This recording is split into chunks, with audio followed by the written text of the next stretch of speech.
నమస్తే బండన్న, బాగున్నావా అన్న? బాగానే ఉంటావులే, నీకేమైంది?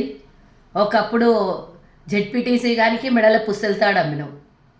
ఈరోజు మంది తల్లి తండ్రి కడుపు కోత మీద పెడుతున్నావు. నువ్వు గాయ గత్తర్ చేస్తావు. ఏమన్నా చిన్న గుడి అన్నెసెసరీ, అది అసలు సంబంధం లేకున్నా, నీకు పనికి రాకున్నా, అవసరం లేకున్నా, మతాల చిచ్చులు పెట్టాలన్నా ఫస్ట్ ఉంటావు, నంబర్ 1 ఉంటావు.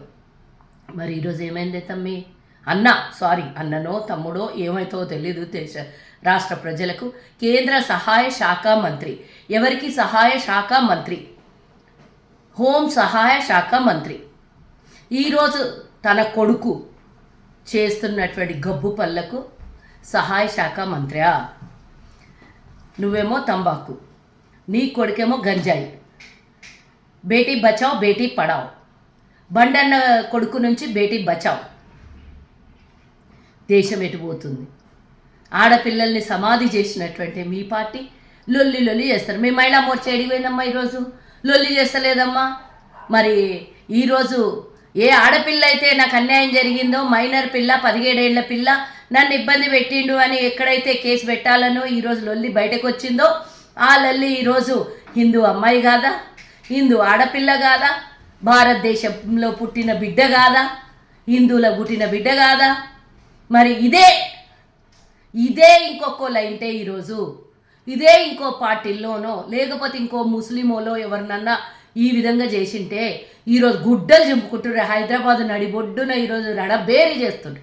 ఏడవాయ మరి ఇదంతా ఏందో నాకైతే తెలుస్తలేదు. కానీ నీ కొడుకు నుంచి రాష్ట్ర ప్రజలకు రక్షణ కావాలి అనేది మాత్రం అర్థమైంది. నువ్వు దేశ ప్రజలకు ఏం సహాయ మంత్రివో నాకైతే తెలియదు, కానీ తెలంగాణకు మాత్రం సహాయం లేదు. బేటీ బచావో అంటే బీజేపీ వాళ్ళతో బేటీల్ని బచాయించాలి. ఎందుకంటే దేశంలో అన్ని చోట్ల చూస్తున్నాం, బాక్సర్ అమ్మాయిలకి మానభంగం చేసేది, ఇబ్బంది పెట్టేది, వాళ్ళకి ఇబ్బంది పెడతామనేది అంతా మీ బీజేపీ వాళ్ళ దాంట్లోనే ఉంటారు. లేదా ఒకడెవడో వచ్చి మేము జ్యోతిష్యం చెప్తాము అని అంటే వాడెవడో వస్తే వందలాది మంది మహిళల్ని బీజేపీ వాళ్ళ దగ్గర నుంచే ఉంటారు వాళ్ళు పాడు చేసేటోళ్ళంతా. ఇట్లా దేశం మీద ఏడ చూసినా సర్వనాశనం చేసేది హిందూ ఆడపిల్లల్ని, హిందూ మహిళల్ని బీజేపీలతోని బేటీ బచావ్ అనేది నినాదం తీసుకోవాలి. రేపు మోదీ గారు వస్తున్నారు, మరి ఏం ముఖం పెట్టుకొని వస్తాడు తెలంగాణకి? నా సహాయ శాఖ మంత్రి ఈరోజు మంచి పని చేసిండు. చాలా గుడ్ హ్యాబిట్స్ ఉన్నాయి. మేము ఎట్లుంటే మా ఫాలోవర్స్ అట్లా ఉంటారు, మా బీజేపీలో జరిగేదే ఇది అని రేపు పొద్దున వేదిక మీద చెప్తాడా? ఒక్కటి అడగాలనుకుంటున్నా మోదీ గారికి. తెలంగాణకి వచ్చేటప్పుడు మీ బండి సంజయ్ కథ ఏంది, వాళ్ళ కొడుకు కథ ఏంది? ఇప్పుడు కాదు, సరే ఈరోజు అంటే నువ్వు వస్తున్న ఎవడో ఒకళ్ళు ఒళ్ళు చేసిండు అనుకుందాం, కానీ గతంలో కూడా బండి సంజయ్ కొడుకు మీద ఇదే అభియోగాలు. అంటే పైసలు లేక ఎనడెక్కనోడు ఎద్దగితే వెనక ముందు అయిందంట.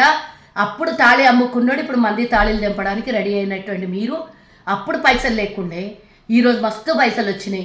ఆ పైసలతో ఏం చేయాలనో సుధరాల్సలేదు. కాబట్టి ఇసుంటివన్నీ గబ్బు పనులన్నీ చేసి మన హిందూ మహిళలకి ఇబ్బంది పెట్టేటోళ్ళకు నేను అడుగుతున్నా. నిన్న మొన్న సురేఖక్క మీద విరుసుగుపడ్డటువంటి అందరూ ఈరోజు మాట్లాడండి. గొంతులు ఎడిగిపోయినాయి అన్నీ. హిందూ సాటి మహిళకి, ఆడపిల్లకి అన్యాయం జరుగుతుంటే మళ్ళీ ఫోక్సో కేసు పెట్టాలని వాళ్ళు డిమాండ్ చేస్తే వాళ్ళు 5 కోట్లు డిమాండ్ చేసిండ్రు. హనీ ట్రాప్ అని చెప్తున్నారు. హనీ ట్రాప్ అన్నప్పుడు ఒక సహాయ శాఖ మంత్రిగా ఉండి అలా హనీ ట్రాప్ అని కేసు పెడుతుంటే సిగ్గుపోతుంది. హనీ ట్రాప్ అన్నప్పుడు మీ కొడుకు అలా ఊసుల్లో ఉచ్చుల్లో ఎట్లా పడ్డాడు? ఒక కేంద్ర మంత్రి కొడుకు ఏ విధంగా హుందాగా ఉండాలి? ఇప్పుడు ఒక్కరోజు జరిగిన ఇష్యూ కాదు, పదే ఆయన మీద ఎందుకు వస్తున్నాయి ఇట్లాంటి ఇష్యూస్? ఇప్పుడు ఎవ్వరు నోరు మెదుపుతలేరు. ఒక్కడన్నా వాట్సాప్ యూనివర్సిటీలో దీన్ని ఖండిస్తున్నారా? ఎందుకు మంది హిందువులు అయితే హిందువులు, మీ పార్టీలో జరిగిన ఏమన్నా అన్యాయం అయితే హిందువులు గారు కప్పిపుచ్చుకునే హిందువులా? అసలు ఏందో జవాబు చెప్పాలి. నేను అడిగిన ప్రశ్నకు ఒక్కటన్నా జవాబు ఉంటే మోదీ గారు ఇక్కడ తెలంగాణకు వచ్చేటప్పుడు దీనికి ఆన్సర్ చెప్పి రావాలి. నేను అందరినీ డిమాండ్ చేస్తున్నా, తెలంగాణలో ఉన్న 4 కోట్ల మందికి నేను డిమాండ్ చేస్తున్నా. అందరు మీ సోషల్ మీడియాలో మనం అవసరం ఉన్నప్పుడు, అవసరం లేనప్పుడు మనకు కావాల్సిన చిన్నవి పెద్దవి అన్నీ మన స్టేటస్లలో పెట్టుకుంటాం. రేపు ఈ స్టేటస్లో ఇది పెట్టుకోండి, బేటీ బచావ్ బేటీ పడావ్ అంటే ఏంది మోదీ గారు ఇక్కడ వచ్చి చెప్పాలి. బండి సంజయ్ కొడుకు చేసిన దానికి సమంజసమేనా? దీనికి మీరు జవాబు చెప్పగలుగుతారా అని అందరు స్టేటస్లలో రేపు పెట్టుకుందాం మోడీ గారు వచ్చినప్పుడు. దీని జవాబు ఏం చెప్తారో వేదిక మీద మనం వేచి చూద్దాం.